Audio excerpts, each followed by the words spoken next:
Viewers, I doctor S B. Kelal welcome you all in my YouTube channel. मेरे YouTube channel में आपका बहुत बहुत स्वागत है। अगर आप इस चैनल पर नए हैं तो चैनल को लाइक, शेयर और सब्सक्राइब करें ताकि विविध विषयों से संबंधित वीडियो जो मैं इस पर डालता हूं आप तक आसानी से पहुंचे, इसका नोटिफिकेशन आपको आसानी से प्राप्त हो। आज हम आपके लिए लेकर के हैं hypertension and it's homeopathic management.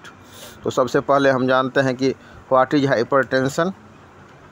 तो हाइपरटेंशन जो होता है इसमें बीपी बहुत बढ़ जाता है। अब इसमें भी होता है एक माने बहुत बढ़ जाने वाला हाइपरटेंशन, ज़्यादा मतलब रेंज वाला, एक होता है मिडिल क्रम वाला, एक होता है कम रेंज वाला। लेकिन इसमें हाइपर का अर्थ ही होता है कि बीपी का बढ़ जाना। हाई ब्लड प्रेशर के लिए हम शब्द यूज करते हैं हाइपरटेंशन। तो इसको हम हिंदी में कहते हैं उच्च रक्तचाप।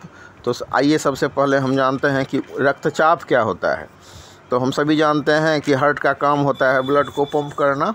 तो हार्ट से ब्लड निकल कर के आर्टरीज में जाता है और आर्टरीज के दीवार पर ये ब्लड एक प्रेशर लगाता है। तो इसी प्रेशर को हम ब्लड प्रेशर कहते हैं। ये दो तरह का होता है, एक होता है सिस्टोलिक और दूसरा होता है डायसिस्टोलिक। जैसे 120/80 हुआ तो 120 को हम सिस्टोलिक बोलते हैं और 80 को डायसिस्टोलिक बोलते हैं।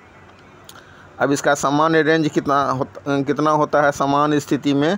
किसी भी जो स्वस्थ युवा है उसका होता है बीपी 120/80, लेकिन हम देख सकते हैं कि कुछ व्यक्ति का 110/70 भी होता है और किसी किसी का 130/90 या 85 भी रहा तो उसको हम सामान्य ही में लेते हैं। लेकिन और अवस्था के हिसाब से अगर कोई 150 एज ग्रुप में है तो उसका बीपी 130/90 भी अगर है तो उसको हमको सामान्य ढंग से लेना चाहिए।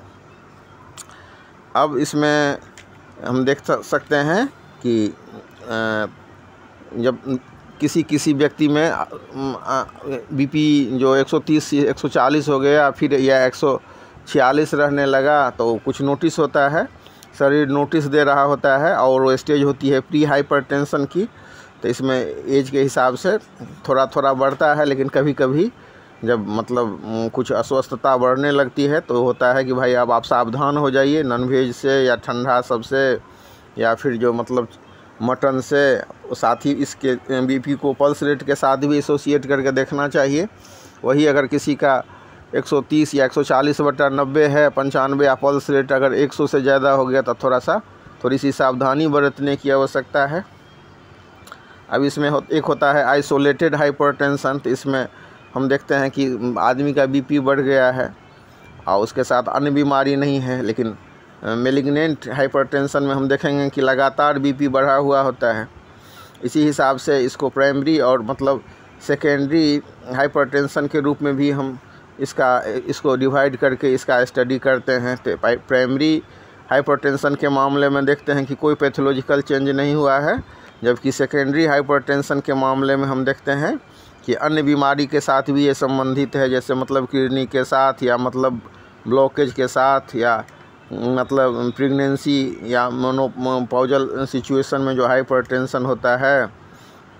तो सेकेंडरी वाला में हम देख सकते हैं कि ये हाइपरटेंशन के साथ साथ और भी बीमारी होती है लोगों के किडनी का हो या हार्ट का हो या मतलब थायराइड का हो, इस तरह की बीमारियां हो सकती हैं। अब बीपी को कैसे नापें। तो कई बार जो आदमी आता है डॉक्टर उसको एक बार देख लेता है, लेकिन कई होशियार जो कार्डियोलॉजिस्ट हैं या मतलब डॉक्टर लोग हैं तो उसको 3 बार माप करके उसका एवरेज करते हैं ताकि पता चलता है। और ऐसा माना जाता है कि हर एक बार कुछ न कुछ वेरिएशन आएगा ब्लड प्रेशर में।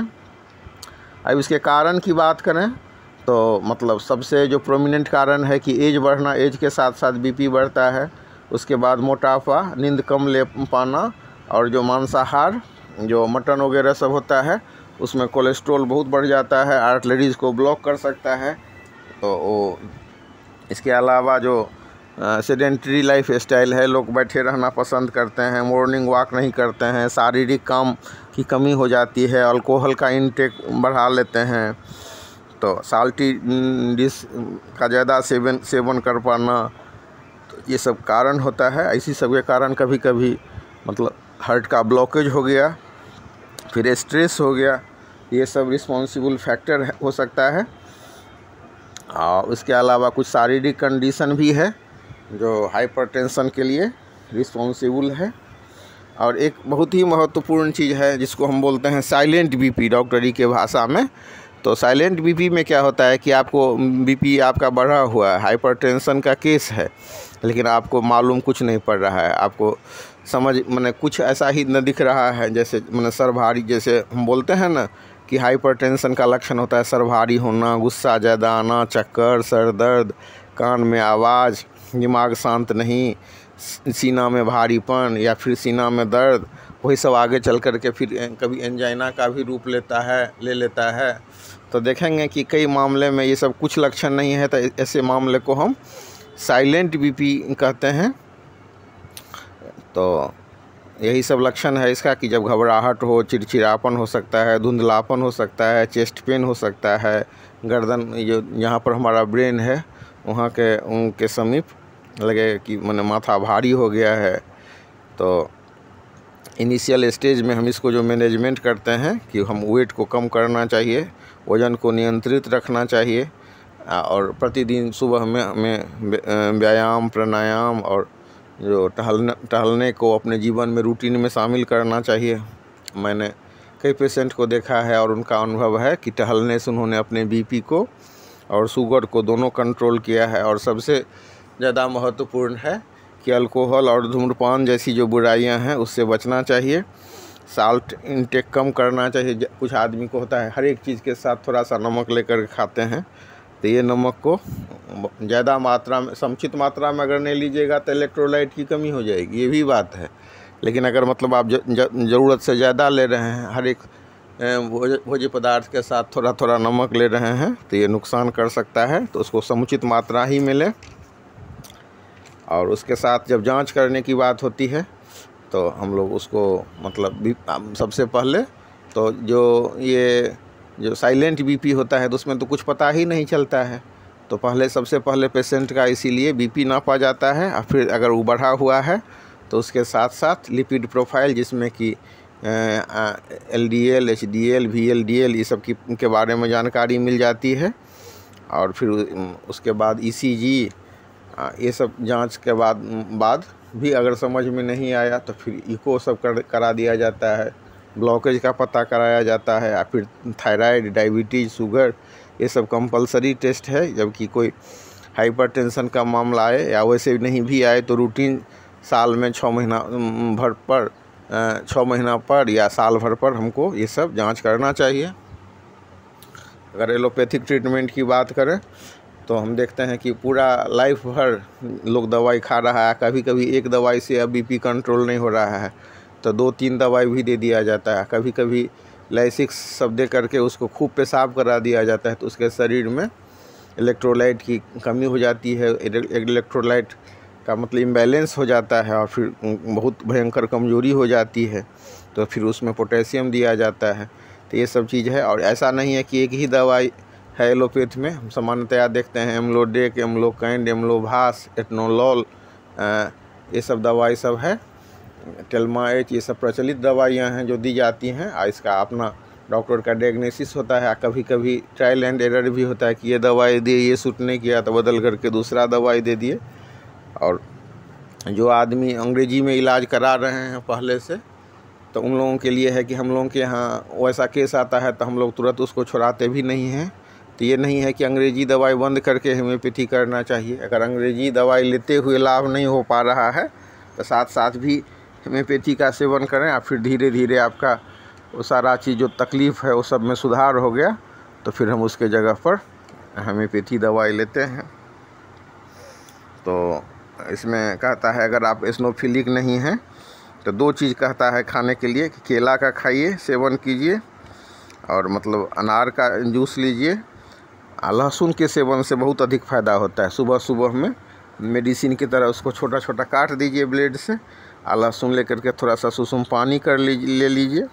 इसके अलावा अनार का जूस बहुत फ़ायदेमंद होता है। और एक मामले में मैंने देखा कि एक मेरा पेशेंट था, उसको मैंने जो दवाई हम दे रहे थे रोल्फिया, क्रेटिगस, ये सब के बाद भी उसका बीपी डाउन नहीं हो रहा था। तो मैंने टर्मनेरिया अर्जुन क्यू जब उसको प्रिस्क्राइब किया तो कुछ उसको फ़ायदा हुआ। तो मॉनिटरिंग भी ज़रूरी है कि कौन सी दवाई दे रहे हैं और उससे कौन कंडीशन में पेशेंट है। तो इस तरह से उसका रेगुलर, लेकिन अगर एक बार हाइपरटेंशन से हो गया तो फिर उसका रेगुलर जांच होना चाहिए। अगर बहुत ज़्यादा बढ़ा हुआ है तो कई बार दिन में 3 बार भी जांच किया जाता है। और महत्वपूर्ण है कि उसके बीपी को कम किया जाए ताकि वो मतलब हार्ट अटैक, ब्रेन हेमरेज और उसका जो किडनी फेलियर जैसा जो तकलीफ़ सबसे वो सफ़र नहीं करे। अब इसके मोस्ट कॉमन होम्योपैथिक चिकित्सा की बात करें तो सबसे ज़्यादा जो कॉमन दवाई है जिसको जनरली होम्योपैथिक फिजिशियन लोग ओवरलुक कर देते हैं, वो अर्निका माउंट 30। मैंने एक रिसर्च पेपर में देखा कि उस 30 पावर में अगर अर्निका माउंट आप डेली सुबह में ले रहे हैं तो फिर आपका बीपी एकदम कंट्रोल रहेगा, ब्लड भी गाढ़ा नहीं होगा। मैंने कई पेशेंट में दोहराया, अगर ये आपको सेट कर जाता है तो इसका बहुत ही अच्छा प्रभाव है। और वैसे भी अर्निका माउंट को हार्ट का टॉनिक कहा जाता है। इसके बाद हम देखेंगे कि इमरजेंसी हो गई, बहुत बढ़ गया है और पल्स रेट भी बढ़ा हुआ है, आदमी बहुत परेशान है, तो कई मामले में मैं लाइकेसिस 201 खुराक दे देता हूं और उससे तो उसका तुरंत लाभ हो जाता है। लेकिन धीरे धीरे लाइकेसिस अभी रेसिस्ट कर जाता है। अब इसका लक्षण है, लाइकेसिस भी देने का एक लक्षण है कि वो पुरुष या महिला हो, उसको टाइट कपड़ा पसंद नहीं होता है, गर्म पेय पदार्थ पसंद नहीं होता है। और लाइकेसिस ऐसी दवा भी नहीं है जिसको बार बार रिपीट किया जाए, तो इस तरह से हम देते हैं इसमें। फिर एक दवाई है बेलाडोना, जिसको अचानक और तेज़ गुस्सा आए, सर दर्द और माइग्रेन से सफ़र कर रहा हो, चेहरा लाल हो जाए, तो उस मामले में बेलाडोना दिया जाता है। और फिर मतलब सन हेडेक हो या मतलब ऐसा हो कि पूरा हाथ का, पाँव का, सीना का हर जगह जो है सो थ्रोम्बिंग सेंसेशन हो रहा है, धड़कन बढ़ गया है, शरीर के किसी भाग में मतलब स्पंदन की अनुभूति होती है, आँखों के आगे अंधेरा जैसा मतलब छा जाता है, तो ये सब लक्षण में हम ग्लोनाइन देते हैं। और बेराइटाकार बहुत ही इम्पोर्टेंट है, जबकि हमारा ऊपर का बीपी बढ़ा हुआ हो और अगर ऊपर नीचे दोनों का बढ़ा हुआ हो तो फिर हम वेरेट्रमविरिड देते हैं। इसके अलावा एक बहुत महत्वपूर्ण दवाई है ऑरम मेटेलिकम, जबकि आदमी डिप्रेशन से प्रभावित हो और उसको सुसाइडल टेंडेंसी डेवलप हो गया हो, तो उसके लिए होता है मेडिसिन ऑरम मेटेलिकम। और एक बहुत ही प्रचलित फार्मूला है होम्योपैथी में